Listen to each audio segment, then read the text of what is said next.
পশ্চিম এশিয়ার যুদ্ধটা কিন্তু আর শুধু ইরান, ইসরায়েল বা আমেরিকার মধ্যে আটকে নেই। এবার তার আঁচ গিয়ে লাগলো কুয়েতের মতো শান্ত একটা দেশে। কুয়েত ইন্টারন্যাশনাল এয়ারপোর্টে ইরানের ড্রোন আর মিসাইল হামলার খবরে কেঁপে উঠেছে গোটা দুনিয়া। কুয়েতের বিমানবন্দরের একটা প্যাসেঞ্জার টার্মিনালে সরাসরি ড্রোন এসে পড়ে আর মুহূর্তের মধ্যে ছাদ ধসে যায়।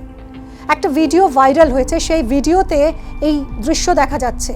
এই হামলায় একজন ভারতীয়ের মৃত্যু হয়েছে, আহত হয়েছেন অন্তত 63 জন।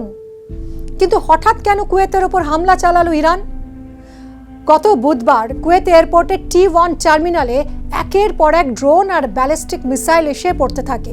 যে ভিডিওর কথা বলছিলাম, কুয়েতের ডিরেক্টরেট জেনারেল অফ সিভিল এভিয়েশনের তরফ থেকে প্রকাশিত হয়েছে এই ভিডিও।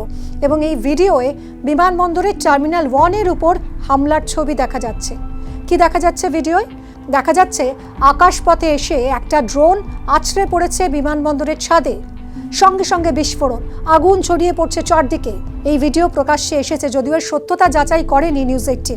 জানা গিয়েছে যে হামলার পরই বিমানবন্দর চত্বরে আতঙ্ক ছড়ায়, ভয়ে দৌড়াদৌড়ি শুরু করে দেন যাত্রীরা, যা হয় খুব স্বাভাবিকভাবে। বিশৃঙ্খলা তৈরি হয় একটা।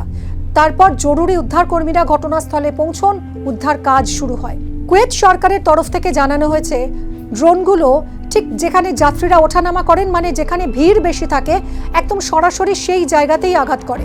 এতটাই মারাত্মক ছিল এই বিস্ফোরণ, চারপাশ মুহূর্তের মধ্যে একেবারে ধোঁয়ায় ঢেকে যায়, আগুন লেগে যায় টার্মিনালে। হামলায় টার্মিনাল ভবনের ছাদ ধসে পড়ে, ব্যাপক ক্ষতি হয়েছে। ঘটনায় 63 জন মারাত্মক জখম হয়েছেন, যাদের মধ্যে এয়ারপোর্টের স্টাফ রয়েছেন, সাধারণ যাত্রীরা তো আছেনই।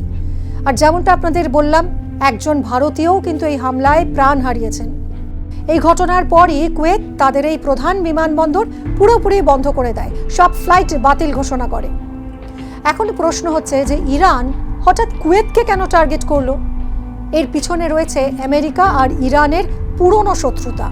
কয়েকদিন আগেই আমেরিকার সেনারা হরমুজ প্রণালীতে একটা ইরানি তেলের ট্যাঙ্কারে মিসাইল হামলা চালায়, সেটাকে একেবারে ধ্বংস করে দেয়। শুধু তাই নয়, ইরানের ভিতরেও কিছু সামরিক ঘাঁটিতে হামলা চালায় আমেরিকা। ইরানের দাবি হলো যে কুয়েত আর বাহরিন নাকি তাদের মাটি আর বিমান ঘাঁটি ব্যবহার করতে দিয়ে আমেরিকাকে সাহায্য করছে, তাই ইরান আমেরিকার ওপর বদলা নিতে চেয়েছিল। তবে ইরান সরাসরি কুয়েত এয়ারপোর্টে হামলার কথা স্বীকার করেনি। তারা বলছে আমেরিকার ডিফেন্স সিস্টেমের ভুলের কারণেই নাকি এটা হয়েছে। কিন্তু কুয়েত আর আমেরিকা সাফ জানিয়ে দিয়েছে যে এই গল্প কেউ বিশ্বাস করছে না, হামলাটা ইরানই করেছে। এই ঘটনার পর কুয়েত সরকার প্রচণ্ড রেগে গেছে।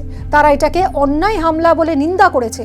কুয়েতে থাকা 2 জন ইরানি কূটনীতিককে তৎক্ষণাৎ দেশ থেকে তাড়িয়ে দিয়েছে। ভারতও এই ঘটনার কড়া প্রতিবাদ জানিয়েছে। আমাদের দেশের নাগরিকের মৃত্যুতে শোক প্রকাশ করে ভারত বলেছে যে এই হানাহানি এবার বন্ধ হওয়া দরকার।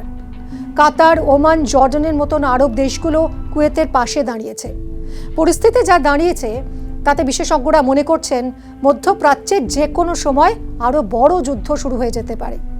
ইসরায়েলের প্রধানমন্ত্রী নেতানিয়াহু তো বলেই দিয়েছেন ইরান আগুন নিয়ে খেলছে। আর ট্রাম্প প্রশাসনও হয়তো এবার বড় কোনো সামরিক পদক্ষেপ নিতে পারে। কি হয় এরপর, সেদিকেই তাকিয়ে বিশ্ব।